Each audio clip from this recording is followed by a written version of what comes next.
ഭാരതീയ ധർമ്മചിന്ത മനുഷ്യനന്മയിൽ അധിഷ്ഠിതമെന്ന് governor Rajendra Vishwanath Arlekar. ജാതി വ്യത്യാസങ്ങൾ മറന്ന് സമൂഹം ഒന്നിക്കണമെന്നും അദ്ദേഹം പറഞ്ഞു.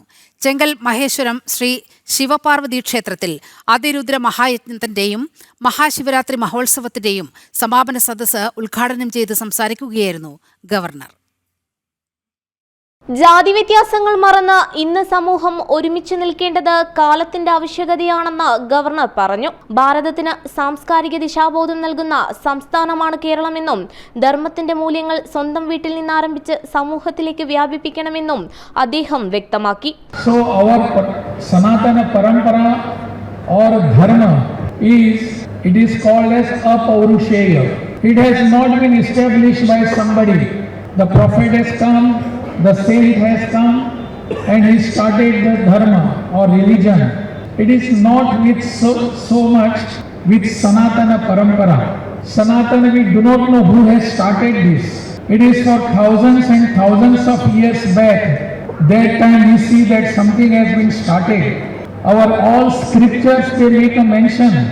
If you look at Ramayana, we find the Sanatana Parampara there. If we go to Mahabharata, we also feel that Sanatana Parampara is there. We do not know the age when Ramayana was here and when Mahabharata was there. At least Mahabharata we can say at least for 5,000 years. ക്ഷേത്ര മഠാധിപതി സ്വാമി മഹേശ്വരാനന്ദ സരസ്വതി അധ്യക്ഷത വഹിച്ചു. ഗാന്ധിമിത്ര മണ്ഡലം chairman advocate B Jayachandran Nair സ്വാഗതം പറഞ്ഞ ചടങ്ങിൽ Neyyattinkara MLA K Ansalan, Kovalam MLA M Vincent, Udayasamudra group MD S Rajasekharan Nair എന്നിവർ സംസാരിച്ചു. ഇന്ന് ഈ ക്ഷേത്രത്തിൽ വച്ചിട്ടായിരുന്നു ജനം ടിവിയുടെ പുത്തൻ പുലരി എന്ന പ്രോഗ്രാം ലൈവായിട്ട് കാണിച്ചത്. ജനം ടിവി കാണുന്ന ലോകത്തിലെ എല്ലാവരും പല രാജ്യങ്ങളിലും ഇരുന്ന് കണ്ടു.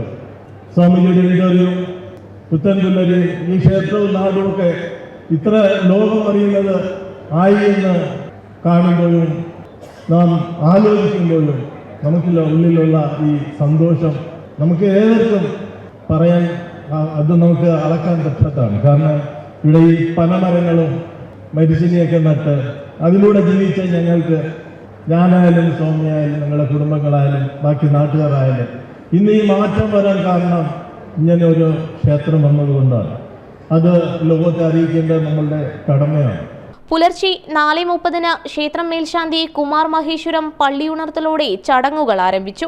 നിർമ്മാല്യ ദർശനം, അഭിഷേകം, മഹാഗണപതി ഹോമം, പൂജ, ദീപാരാധന എന്നിവയ്ക്ക് ശേഷം 10 മണിക്ക് സഹസ്രനാമാർച്ചന നടന്നു. തുടർന്ന് ഉച്ചപൂജയും പ്രസാദ വിതരണവും നടത്തി. വൈകുന്നേരം 5-ന് ഭസ്മാഭിഷേകം, സന്ധ്യാദീപാരാധന, പുഷ്പാഭിഷേകം എന്നിവയ്ക്ക് ശേഷം അത്താഴപൂജയോടെ നടയടച്ചു. വിവിധ കലാപരിപാടികളും ആഘോഷത്തിന് മാറ്റുകൂട്ടി. വിദൂര സ്ഥലങ്ങളിൽ നിന്നടക്കം ആയിരക്കണക്കിന് ഭക്തജനങ്ങളാണ് ചടങ്ങുകളിൽ പങ്കെടുത്തത്. ജനം, തിരുവനന്തപുരം.